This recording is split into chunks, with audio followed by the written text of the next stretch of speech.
Hey YouTube, what's up? Scarecrow here, and I'm here today to cover my uh, premium format Nubatama deck.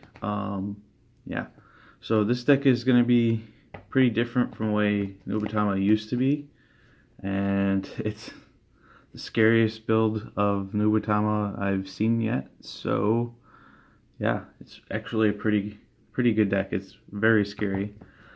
So let's get started. Starting Vanguard. We're running the B format starter because he stays in the soul and draws a card, both of which are helpful to set up for your win con. So yeah, I'll get to that in a bit, I guess. I have to go through a little bit more of the deck to explain it. For the triggers, we're doing 6 crit, all V crits because they're big. And then 4 PG draw and 2 V draw. So 6 draw. Draw power is important in this build to get your combo pieces you need to go for the kill. So, and then last, I'm playing 2 V heals and then 2 of the G Guardian heal, where you can use it to counter charge or soul charge. It's the only 5k trigger in the deck. It's not that gonna really affect like your power off your triggers, and this deck can be like cost heavy sometimes. So, and you might need like soul or something. So to set up for your move. So it's helpful. It's not really detrimental at all to just play 2 of it. Now for our grade 1 lineup. First, playing 4 Dreadmaster. So we're mostly using him for the fact that when you ride or call him, you can discard a card and draw. That's basically what his purpose is in the deck. Discard, draw. Speed up the deck and draw into our combo pieces. And he works when you ride him as well as when you call him. So then we also have 4 Sakura Fubugi, I think that's how you say his name. But again, a card that lets us discard and draw a card to help speed up the deck. He also does a counter charge, which is nice, and he gets +3, so he's an 11. So he can make pretty good numbers too, but also we're running him for the fact that he can discard, draw.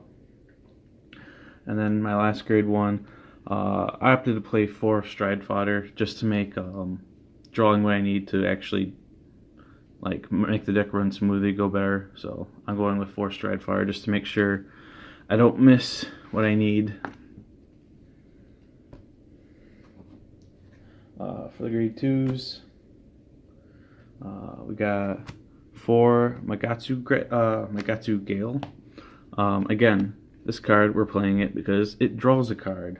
When you ride it or call it, you can counterblast, soul blast, and draw a card and get +6.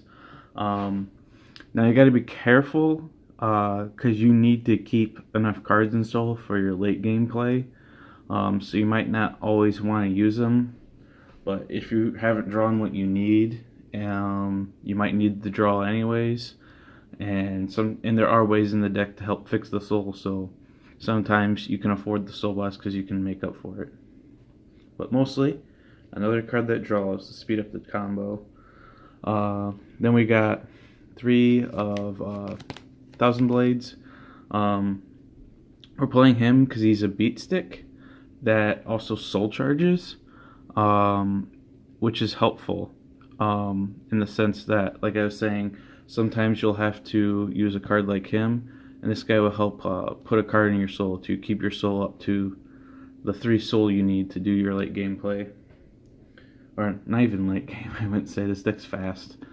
And then our last grade 2, playing 3 Rogue of Liquidation. You're usually going to be on Rene in this deck when you stride anyway, so his effect will be live. And then the goal of this deck is to just rip all of your opponent's cards away from them all at once with Rene. So you're going to like take all of their cards, and you don't want to leave them with anything. So he'll be able to kill off those units that are dominated And so you're going to rip apart their hand and then leave them with nothing on the field either. Just leave your opponent with no cards to work with.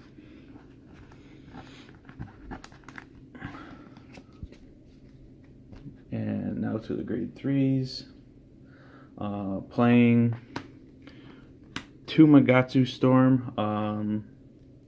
And I'm gonna go straight to the Kuchikiri Kongo, and last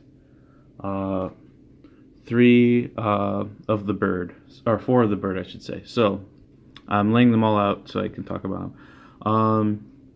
I'm playing 4 Kuchikiri Kongo over Gale.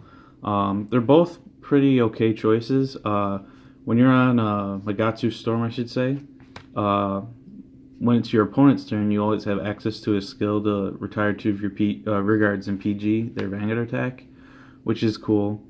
Kuchikiri Kongo, though, I went with 4 of him instead. For the games where you have to go first, if you have to go first and ride to grade 3 first, at least you can ride to him and use the skill and make them discard a card, which is pretty good still. Just being able to just ride to him, make your opponent discard 1. Start weakening them from the get-go.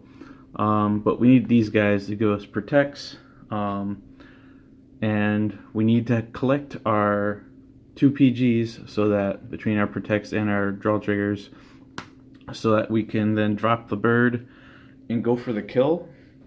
So it's pretty easy to actually go for this move first stride. Usually you get it first stride because, as you saw earlier, so much of the earlier stages of the deck are just dedicated to draw power, so you can draw into what you need.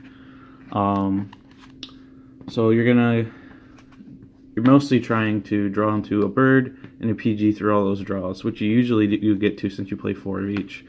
You'll ride to your grade 3, collect your gift, so now you'll have the 2 sentinels to discard for the cost of the bird, and then you will stride into Rene, and you'll use the bird, Soul Blast 3, discard 2 PGs, fuck up their hand, bounce their field, rip 5 cards out of their hand, then you'll Rene them, take 2 more cards out, dominate them. You'll hopefully have this guy out to kill those cards after they're dominated. Then you'll start attacking them.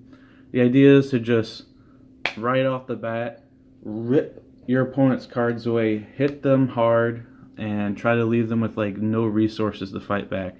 They won't typically die to your first stride, but they're not going to be in any good shape to retaliate, is the idea.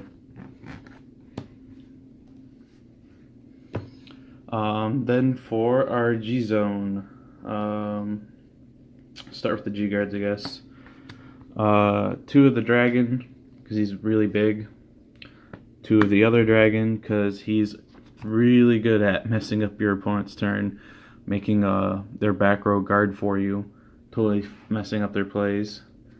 And then 1 of the super G guard, just because sometimes she is the situation just sets up perfectly for her and she's a great card. And she helps you get to GB8 sometimes. Usually you don't get to that in this deck because this deck's so fast, but then we got our main G unit of the deck, our 4 Rene. This is pretty much the only stride we ever really use. We just first stride, second stride them, the game's over. This card is busted. This card was already a really, really strong card, as anyone who was playing in the G format knows. This deck has made it even stronger in combination with the Crow. Then we got 2 Mugen Lord. We never really get to use this guy. He exists just in case it somehow comes up. The opponent has a field, you want to make it attack him, but doesn't usually come up. Then we got 1 Rakudo, Stealth Dragon, GB8. This card comes out, your opponent should be dead. You don't really get the chance to use it much in this build though, because as I said, your almost killing them first stride, and then definitely finishing off second stride. One Sukukamura Raken, wherever this guy's name is. Again, we don't really get to use him much, but he's there. We have the room, might as well put in a card for every situation. Then we got our 2 Magentembo, again, a card we don't really get to use often, but it's there. And Rine, we don't use him a lot, or not Rine, Mukuro. We don't really use him a lot either, but he is actually a pretty good card. So we have the option of using him. And yeah, that covers that.